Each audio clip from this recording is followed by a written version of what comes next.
नमस्कार दोस्तों and welcome you to Deep concept.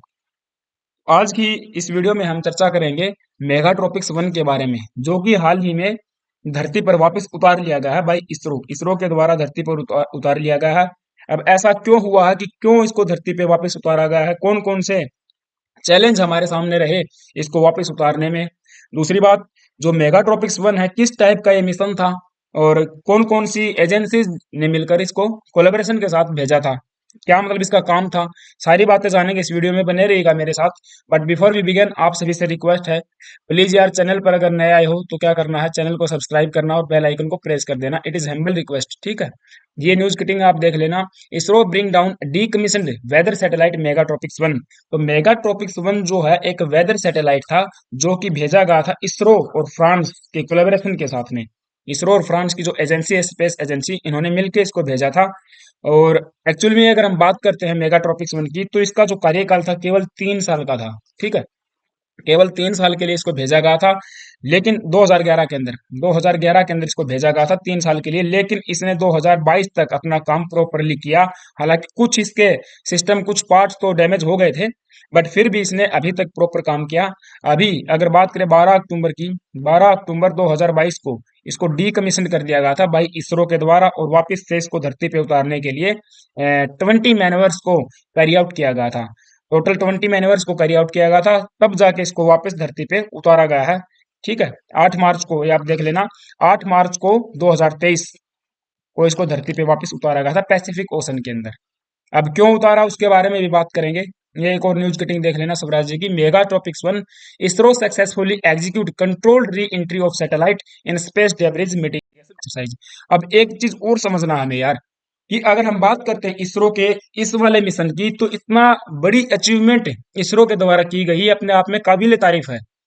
क्योंकि मेगाट्रॉपिक्स वन के बारे में बात करें तो इसको इस प्रकार से डिजाइन ही नहीं किया गया था कि वापस धरती पे उतारना है, लेकिन फिर भी इसरो ने इसको वापस उतारा है धरती के ऊपर, तो अपने आप में एक ह्यूज चैलेंज उनके सामने रहा है और एक अच्छी अचीवमेंट इसरो के द्वारा ये वाली ली गई है, ठीक है। तो बहुत बढ़िया, मतलब एक प्रकार से काम किया है इसरो ने। वेल डन, एक प्रकार से काबिले तारीफ काम है ये। नेक्स्ट, तो व्हाट इज द न्यूज, अब न्यूज के बारे में देख लेते हैं। ISRO, that is Indian Space Research Organisation, brought down decommissioned weather satellite megatropics 1 in controlled manner and burn up in the atmosphere। तो कंट्रोल्ड मैनर में इसको वापस से हमने उतारा है। अगर बात करते हैं इसके एल्टीट्यूड की, तो आई थिंक ये था 867 kilometre above the surface of earth. तो वापस वहां से इसको हमने निकाल दिया है। अब क्यों निकाला है, क्योंकि अगर आप बात करोगे, देखो कोई भी सैटेलाइट भेजा गया स्पेस के अंदर, और वो सैटेलाइट जब तक उसका कार्यकाल है वो काम करता रहेगा, लेकिन जब जैसे ही उसका काम पूरा हो जाएगा, उसका कार्यकाल पूरा हो जाएगा, उसको डीकमीशन कर दिया जाता है। और डीकमीशन करने के साथ साथ जो उसका मलबा होता है, जो कचरा होता है, एक प्रकार से उसको बोलते हैं स्पेस डेब्रिज। तो स्पेस डेब्रिज स्पेस के अंदर इतना ज्यादा हो गया है, उसको हमें क्या करना, कम करना है। अगर मान के चले बहुत ज्यादा स्पेस डेब्रिज हो जाएगा और पृथ्वी से हम अनदर कोई सैटेलाइट भेज रहे हैं, कोई मिशन भेज रहे हैं, अगर वो उससे टकरा गया तो एक प्रकार से यहाँ पे इम्पैक्ट बहुत ज्यादा आएगा, ठीक है। इसीलिए स्पेस डेब्रिज को कम करना है, और उसी स्पेस डेब्रिज को कम करने की लिए जो एक्सरसाइज थी वो कैरी आउट की गई थी इसरो के द्वारा, और हमने इसको वापस से उतार लिया है पृथ्वी के ऊपर। अगर वहीं पर छोड़ देते मान के चलिए स्पेस के अंदर, तो वो अच्छा नहीं रहता, वहां पर बहुत ज्यादा कचरा हो जाता है स्पेस के अंदर। और स्पेस कचरा को क्या बोलते हैं, स्पेस डेब्रिज। तो इसके लिए इसरो ने 20 मैन्यूवर्स को कैरी आउट किया गया था from August 2022 to slowly lower the satellites orbit, ठीक है। अब होता क्या है, देखो हमने क्या करना, जो इसका ऑर्बिट है जिसके अंदर ये घूम रहा है, ये आई थिंक ये इतना था ना, 867 kilometre above the surface of earth. तो यहाँ पे ये क्या कर रहा है, सैटेलाइट अपना काम कर रहा है, घूम रहा है। और इसका ऑर्बिट को हमें क्या करना है, धीरे धीरे धीरे धीरे कम करना है। इसके ऑर्बिट को धीरे धीरे कम करके, और ऐसे इस प्रकार से ये सर्पिलाकार, आप कह सकते हो सर्पिलाकार ऑर्बिट के अंदर इसको लेके आना है, और फिर पृथ्वी पर वापस ये आ जाएगा, ठीक है। तो 20 मैन्यूवर्स के अंदर इसका जो ऑर्बिट है उसको कम किया था, हमने रिड्यूस किया था। 120 kg फ्यूल ही केवल इसके अंदर रिमेन रखा गया था, क्योंकि अगर ज्यादा, अगर मान के चलिए इसके अंदर फ्यूल होता, अगर कोई हानि हो जाती, कोई मतलब दुर्घटना हो जाती रास्ते के अंदर, तो वो बहुत ज्यादा हार्मफुल होता ह्यूमन लाइफ के लिए, ठीक है। हमारी पृथ्वी के ऊपर भी बहुत ज्यादा इम्पैक्ट डालता वो, तो इसीलिए इसके अंदर फ्यूल भी कम रखा जाता है। वो जो गाइडलाइंस होती हैं, इंटरनेशनल गाइडलाइंस होती है, उनको फॉलो करना पड़ता है, ओके। लास्ट फाइनल जो 2 मैनवर्स थे वो ट्यूसडे को कैरी आउट किए गए थे, और इसको फिर अंतिम 20 मिनट के अंदर ही हमने सैटेलाइट को पृथ्वी के डेंसर एटमॉस्फेयर में एंटर करवाया और डिसइंटीग्रेट कर दिया ओवर दी पैसिफिक ओशन में इसको छोड़ दिया था। ये पूरा मामला था, ये इस प्रकार से इन्होंने कैरी आउट किया था मिशन को। नाउ अबाउट द मिशन, अगर मेगाट्रॉपिक्स 1 के मिशन के बारे में हम बात करते हैं, तो ये मिशन जो है ना, ये इसरो और फ्रांस के द्वारा भेजा, सॉरी इसरो और, हाँ ये फ्रांस के द्वारा भेजा गया था, जो फ्रांस की स्पेस एजेंसी है, और हमारी ISRO that is Indian Space Research Organisation, इनका दोनों का कोलेबोरेशन का ये मिशन था, दोनों ने साथ मिलकर इसको भेजा था, और पीएसएलवी C-18 के द्वारा इसको भेजा गया था। ये भी याद रख लेना, एग्जाम परस्पेक्टिव से कई बार पूछ लेता है कि ये वाला मिशन किस पर्टिकुलर लॉन्चिंग व्हीकल से भेजा गया था, तो आपने याद रखना पीएसएलवी C-18, ठीक है। इन अक्टूबर 2020 सॉरी 11 2011 के अंदर, अक्टूबर 2011 के अंदर इसको भेजा गया था C-18 के द्वारा। अब इसका काम क्या था?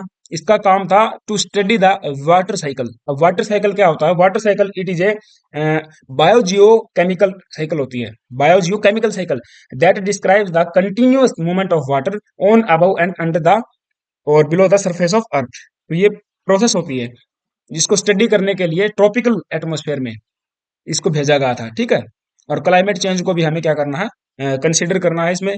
तो मैं मेनली हम कह सकते हैं कि क्लाइमेट चेंज जो हो रहा है उसके ऊपर नजर रखने के लिए ये वाला मिशन पर्टिकुलर भेजा गया था।